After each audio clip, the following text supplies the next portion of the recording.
Let me tell you a little story. Not a personal story as in my own story, but somebody I met.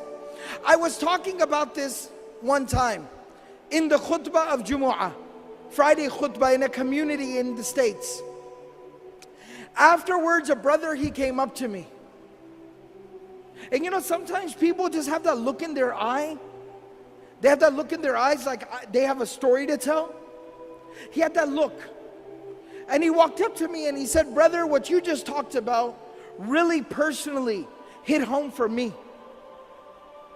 And I talked about the death of Khadija, the death of Abu Talib. Such a serious thing. So I said, please tell me, how did it hit home for you? I sat him down, I said, please tell me your story. He said, brother, today was the first day that I prayed in a year. I grew up in a Muslim home. I was born in a Muslim family. I was very practicing for most of my life, praying 5 times a day. But today is the first time I have prayed in a year. I said, what happened? He said, about a year ago, my life was picture perfect. You know, sometimes you have like a 5-year plan or a 10-year plan, your grand plan. And you know, when everything is falling into place, your plan is working out, everything is going according to plan. He said, I was in that part of my life. I was nearing the age of 30. I had gone through college and medical school, working 2 jobs on the side. I had gotten married during that time, found the woman of my dreams, the love of my life. We had 2 beautiful small babies, children, 2 small children. I was in my medical residency, working 16 hours a day. And we were living in a small, tiny little apartment, not in a very good part of town. We had 1 car that was broken down. It kept breaking down every other day. It was very difficult. We were barely getting by. Years and years and years we got through, some way, somehow. I was now nearing the end of my medical residency.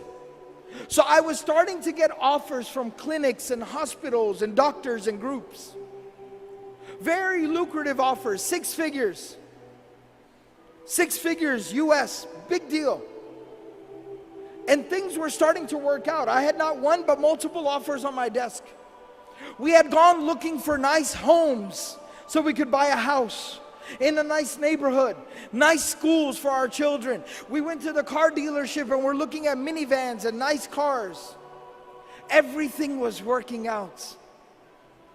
All our dreams were coming true. And he said, one day I came home a little bit earlier than scheduled. I walk into my house. I said, Salamu alaikum, practicing family. I said, Salamu alaikum, as the sunnah is. And nobody responded. I looked at the time, and it was usually the time my wife would put the kids down for a nap, their afternoon nap, and she would take a nap with them as well. So I said, let them sleep. I don't want to wake them up. I don't want to disturb them. So I went, I got some food, I sat down with my books, did some study, answered some emails. After a while, you know when kids, they wake up and they start to kind of fuss and make noise? I heard the kids from the room.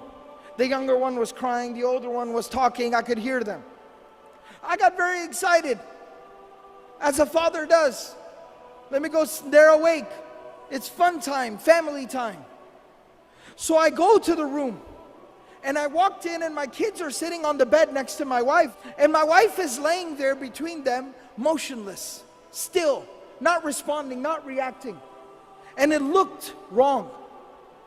Being a doctor, I jumped right in and I checked her, and she had been dead. Not now, but for like an hour. She was cold, she was gone. Just like that. He said, brother, at that moment, my life, it fell apart. I lost the love of my life. My children lost their mother. And I lost my faith, my Imaan. He said the next 24 hours were a blur. Janaza, tadfeen, the burial, it went by. I didn't even realize what was going on. After that 24 hours ended and we buried her, I went to my room and I locked myself in my room, and I did not come out of my room for days. I kept the lights off and I just laid in my room and stared at the ceiling.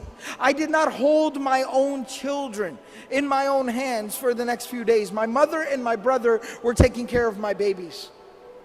I didn't know what I was supposed to do. After a few days, I crawled out of bed. I reconnected with my children.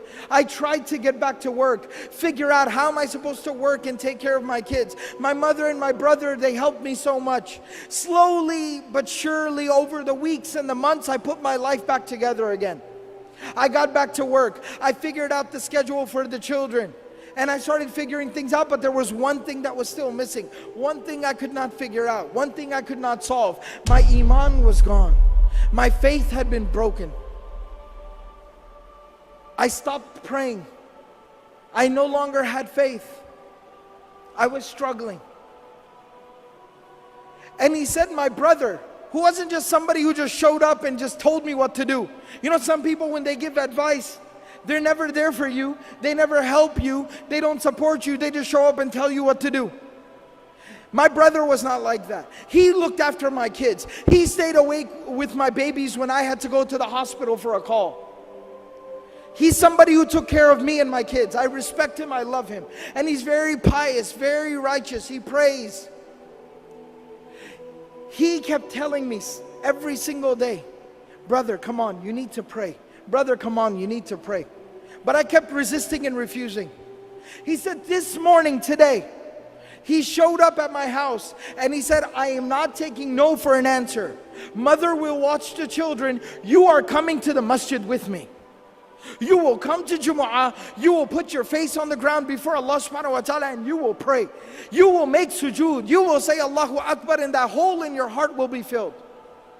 And he said, and I came to the Jumu'ah, the Friday prayer, I heard the khutbah and you were telling the story of the Prophet ﷺ, how he lost the mother of his children, how he lost the love of his life. And I found the answer to my question. It made sense to me again. Think about this. After going through so much tragedy, how does somebody continue?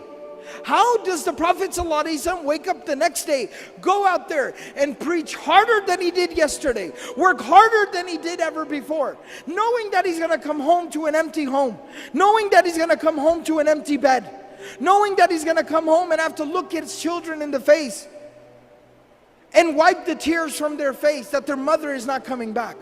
How did he persevere? How did he continue? It was at that moment that Allah subhanahu wa ta'ala provided him a solution.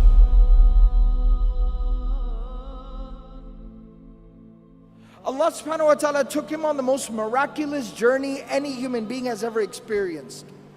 It is called the journey of Al-Isra wal-Mi'raj, the journey by night to Jerusalem, and then the ascension above the heavens. The journey by night to Al-Aqsa, and then the ascension above the heavens. And there he got closer to Allah subhanahu wa ta'ala than any creation of Allah has ever gotten. Even Jibreel alayhi salam stopped at Sidratul Muntaha and he said that you are to go forward from here.